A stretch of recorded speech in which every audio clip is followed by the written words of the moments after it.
Yo les bros, bienvenue sur Spatule Bro, je suis le chef et on se retrouve pour la petite review de l'épisode de la saison 1 de Frieren, qui aura plusieurs saisons, je n'en doute pas, il me semble que le manga est toujours en cours si je dis pas de bêtises. L'épisode 7 qui prend un tournant, la série prend un tournant assez inattendu et assez réussi, on va en parler, mais avant, comme d'habitude, petit instant autopromo. Arena, mon webtoon slash manga que je scénarise, dessiné par la dessinatrice Clarity aux éditions Vega Dupuis dans la collection K-Factory. Disponible, les 3 premiers tomes sont disponibles en librairie.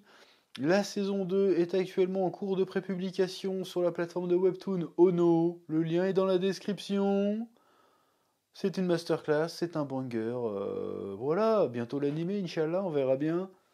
Place à la review. Oui. Bon, alors cet épisode 7 de Frieren est, comme je le disais en préambule, assez surprenant et réussi à changer un peu l'ambiance. Alors jusqu'à présent, Frieren c'était assez, j'allais dire léger, mais c'est pas vraiment le mot en fait. C'était une série un peu mélancolique. Il y avait des moments de joie, des moments d'allégresse, des moments de légèreté et des moments d'émotion intense.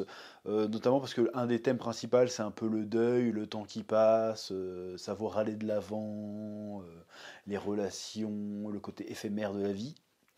Et dans cet épisode, bon, il y a toujours ce côté-là. D'ailleurs, c'est un mélange très réussi que je m'attendais pas à voir. C'est que, enfin, je dis ça, mais on avait déjà eu, comment dirais-je, l'épisode précédent, on a vu ce mélange entre un peu slice of life, contemplation et épique, avec Stark qui affrontait un dragon de manière très très stylée.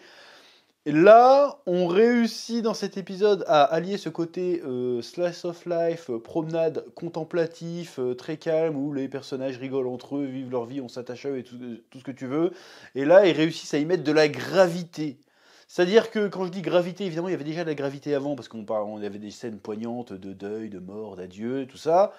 Mais là, on a de la gravité au sens qu'il y a une vraie tension, un vrai danger. Et tout d'un coup, quand tu rajoutes un vrai danger, une vraie tension, et ben, tu fais grimper les enjeux, en fait. Là, on n'est plus dans le délire. Le temps de cet épisode, en tout cas, on n'est plus trop dans le délire. Juste, vas-y, on se balade et puis on réfléchit sur la vie. C'est on se balade, on réfléchit sur la vie, mais attention, il y a des méchants, tu vois. Et les méchants, ils sont pas là pour déconner. Et même les méchants sont intéressants aussi, parce qu'ils apportent quelque chose au propos. Oui. Et je parle bien sûr de l'introduction, si on peut appeler ça comme ça, des démons. Alors on avait déjà vu un ou deux autres démons ou monstres dans la série jusqu'à présent, mais on n'avait pas vu des démons. C'est-à-dire là, vas-y, on a la présentation de la race des démons. Alors moi je m'attendais à voir des démons démoniaques habituels, tu vois, genre peau rouge, grosse corne et tout, mais non, en fait, ce sont des démons humanoïdes. C'est-à-dire que c'est des humains normaux, mais avec des cordes sur la tête et j'imagine des capacités magiques et physiques hors normes. Donc Frieren et sa compagnie, on peut appeler ça une compagnie même s'ils sont que trois, arrivent dans une ville tranquille pépère. Et là, Frieren, tout d'un coup, elle passe en mode battle mode. Elle fait genre, oula, j'arrête de déconner, là, je germe le bâton, j'ai senti les démons. Et à peine à vue, elle allait leur tirer dessus. Tu dis, oula, qu'est-ce qui se passe? Elle se fait maîtriser assez facilement, je pense qu'elle se laisse faire quand même par des soldats random. Et il y a une séquence très intéressante où elle parle avec le démon, quoi. Elle fait, bah, pourquoi tu veux m'attaquer? On est là, on est des émissaires de paix et tout. Elle a même pas, c'est même pas pourquoi ils sont là. Elle fait, non mais vous êtes des démons en fait. Ça sert à rien de parler avec vous. Vous parlez des mots vides, vous servez à rien. Vous êtes mauvais, vous allez nous buter. On peut pas vous faire confiance. Si on me lâche, je vous bute en fait. Genre, tu dis mais elle est un petit peu hardcore, elle est un peu raciste, tu te dis. C'est quoi cette. Tu sais, elle est catégorique, genre non, mais faut vous buter à vue, vous êtes des bâtards, vous. Non, non, les démons, non, non, moi je suis gentil, je suis tolérante et tout, mais les démons, faut les buter tout de suite. Tu dis, mais pourquoi elle dit ça? Tu dis, parce que tu vois le gars, beau gosse, bien apprêté, bien poli. Tu te dis, bah, peut-être qu'elle a des préjugés. Et pendant un moment, j'ai cru que ça allait être ça. Genre, vas-y, Frieren est tellement âgée qu'en fait, elle a du mal à aller au-delà de ses connaissances, au-delà de ses préjugés, et que là, elle va être surprise, elle va rencontrer un démon qui, effectivement, a vraiment visage humain dans tous les sens du terme. Et en fait, non, au fur et à mesure que l'épisode grandit, avance plutôt, tu te dis, ah mais en fait, elle a raison. En fait, elle a raison depuis le début, elle a tout compris à la vie, en fait. J'ai trouvé ça super intéressant, et c'est d'autant plus intéressant que finalement, Bon, déjà, on a un peu de lore, déjà. Frieren explique que bah déjà ses camarades ils font ouais c'est bizarre on voit pas souvent des elfes et il fait ouais mais même moi ça fait 400 ans qu'on n'en ai pas vu un. C'est-à-dire que notre espèce elle vit super longtemps mais on n'a pas de comment dirais-je on n'a pas d'instinct de reproduction ou de vouloir entretenir des relations amoureuses, des trucs comme ça, de fonder des familles, c'est pas notre truc. Donc du coup, on vit tellement longtemps qu'on voit pas l'intérêt de se reproduire. Et du coup, on est petit à petit en train de s'éteindre. Et moi, ça fait 400 ans que je parcours le monde et que j'ai pas croisé un de mes congénères. C'est pour dire comment il y en a pas beaucoup sur Terre. Ça, c'est intéressant parce que finalement, elle te dit, Frieren, que bah, les elfes, finalement, bah, ils sont pareils que les démons, finalement. C'est-à-dire qu'ils n'ont pas d'attache particulier, et ils voient juste les gens passer et vivre leur vie pendant des durées qui leur paraissent insignifiantes. Et les démons, ils sont pareils, en fait. Les démons, bon, on ne sait pas s'ils vivent longtemps, les démons ou pas, mais ils parlent, mais ils comprennent pas les humains, ils comprennent pas les autres humains. En fait, ils font que les imiter pour les attirer à eux. Et finalement, tu fais le parallèle avec Frieren, bah, peut-être que Frieren a fait pareil. C'est-à-dire que pour pas être totalement seule, elle limite les émotions humaines pour être entourée et pas être seule comme une merde, en fait. Tu vois ce que je veux dire? Et il y a une scène, la scène finale montre vraiment ça, c'est-à-dire que Frieren a fait face à un démon qui vient, Brat, je crois, qui vient pour la tuer dans sa cellule, et en fait, ils sont pareils. Ils sont pareils, ils font genre bonjour, je viens vous tuer. Il fait ah d'accord, et elle répond sans émotion, pareil. Ah d'accord, mais tu sais que je suis forte? Il fait ah oui, vous êtes forte comment? Bah je suis plus forte que ta boss. Tu sais, il y a zéro émotion, zéro peur, zéro angoisse, c'est juste on débite du texte, on fait des trucs qu'on doit faire. Tu vois ce que je veux dire? Donc là, j'ai trouvé que non seulement ça prenait une. Parce que les démons paraissent vraiment effrayants pour le coup, mais ça rajoute des enjeux parce qu'en plus, ça fait se questionner. Parce que tu vois Frieren, tu la mets à côté d'un démon, mis à part les cornes, c'est la même chose en vrai. Oui. D'ailleurs, c'est aussi l'occasion de voir un peu le quatuor, oh, je sais plus parler. L'équipe de 4. L'équipe de 4 légendaire de l'époque où Frieren était parti à l'aventure avec eux pour défaire le roi des démons. De les voir un peu en mode serious business, que jusqu'à présent, je vois qu'on les voyait, c'était un peu de la blague, un peu de la rigolade. Quand il y avait un peu d'action, un peu de tension, c'était passé très très vite. Là, on a un vrai truc, ils ont quand même fait face à des drames au cours de leur aventure. Là, ils ont débarrassé les villages un village avec des démons, ils ont rossé. Il restait une démon fillette. Et le héros, il arrive, il voulait la tuer parce que tout le monde est en train de dire hey, tue-la, mais il fait non, mais c'est qu'une enfant. Et puis l'autre a fait oh maman. Du coup, il la tue pas, il se prend en pitié. Et il y a que Frieren qui fait non, mais te laisse pas avoir, hein, elle va faire du sale. Il faut la tuer, tu vas regretter. Il fait non, non, mais on va lui laisser une chance quand même. Et j'ai bien aimé le montage que tu sens qu'à chaque scène, tu vois, elle va péter un câble, elle va buter quelqu'un. Et puis au moment où tu crois que non, c'est bon, en fait, elle s'est faite à cette nouvelle vie. Boum, transition, le truc est en feu, elle a buté le père, elle prend la petite fille. Bah, je veux vivre en paix, alors du coup, je vous ramène une petite fille. Tu vois, la logique est débile même, tu vois. Ils comprennent tellement pas les humains que l'autre, elle se fait bon, vous m'en voulez parce que j'ai tué votre fille? Bah, j'ai tué un mec, je lui ai piqué sa fille, je vous la donne. Alors, rien compris au délire, tu vois. Et du coup, ça fonctionne super bien. Quand j'ai eu la transition, je suis oh! Ah, direct.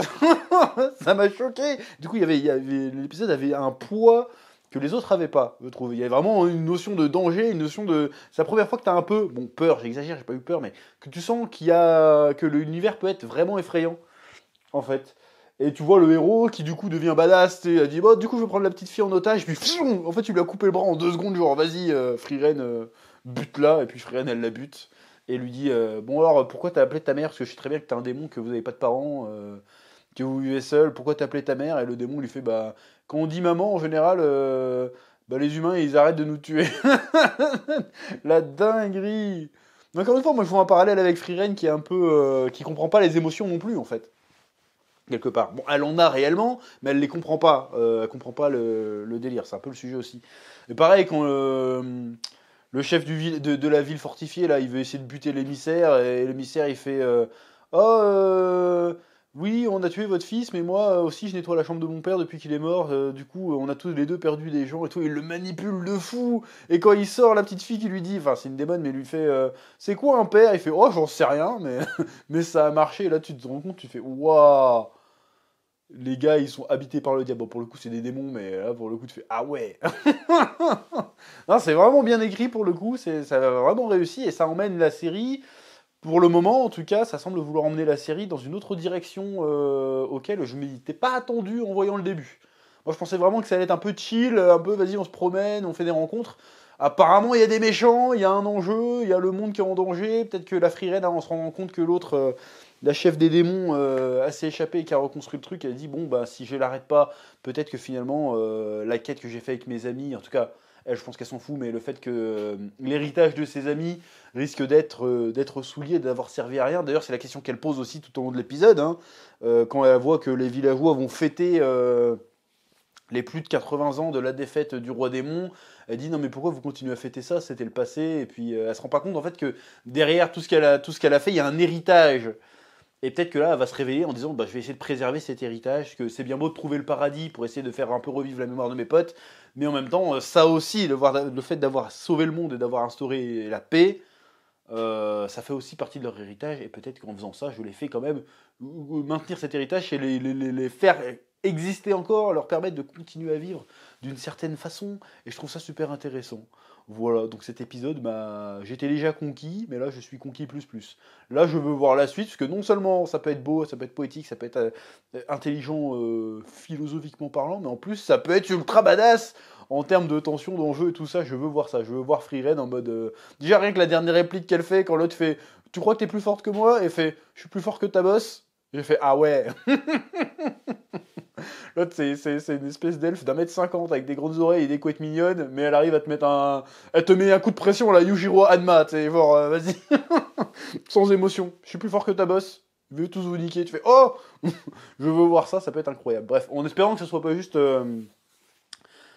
Qu'elle roule pas juste sur les ennemis, tu vois, parce que maintenant elle a 1000 ans d'expérience, elle est balèze, tu vois, mais j'espère qu'elle va pas juste rouler sur les ennemis et que.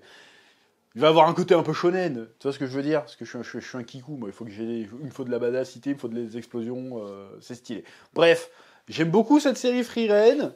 J'ai presque envie de... Pareil, hein, j'ai quelques tomes du manga.